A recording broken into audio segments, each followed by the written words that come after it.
Я Придунов Евгений Николаевич, прописан здесь и проживаю авиационная 7/1. Дом признан в 2013 году ветхим аварийным.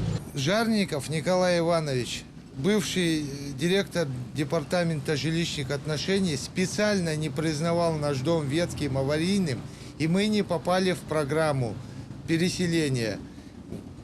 Вот. Я обратился в суд, Якутский городской суд. Суд постановил выделить благоустроенную квартиру. Но департамент жилищных отношений до сих пор не исполняет решение суда.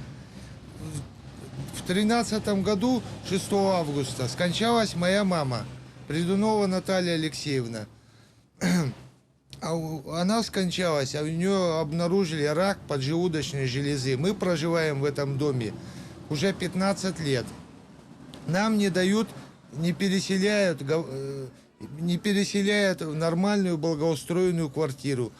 Суды я выиграл. Обратился в прокуратуру Российской Федерации в Якутии, здесь и в городскую, и в республиканскую. Они возбудили уголовное дело. Толку никакого нету.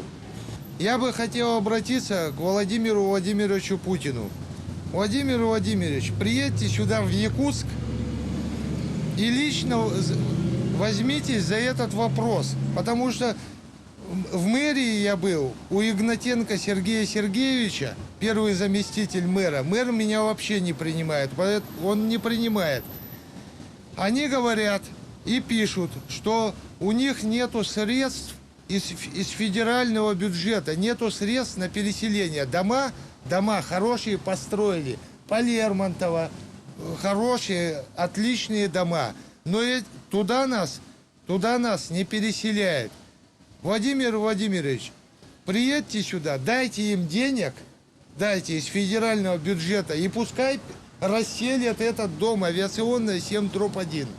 Здесь 9 квартир. Значит, ходим в туалет на ведро, выливаем также сюда, потому что здесь ни канализации, питьевой воды нету. Сырость, бытовой грибок. У меня есть документ комиссии, межведомственной комиссии, документ, что здесь жить нельзя. Здесь грибок, здесь сырость, это влияет на здоровье. И проживаем, толку нету, куда я только не обращался. И к депутатам ходил. Они меняются постоянно, я им уже не верю, ни одному депутату я не верю. Куда уже обращаться? К уполномоченному по правам человека ходил, Ефимову. Приемную президента, к Подтуркиному, главному федеральному инспектору. Вот, он тоже их собирал. Также, они, знаете, что мне, департамент жилищных отношений, они предлагали мне, чтобы исполнение решения суда в такие же условия, в халупы.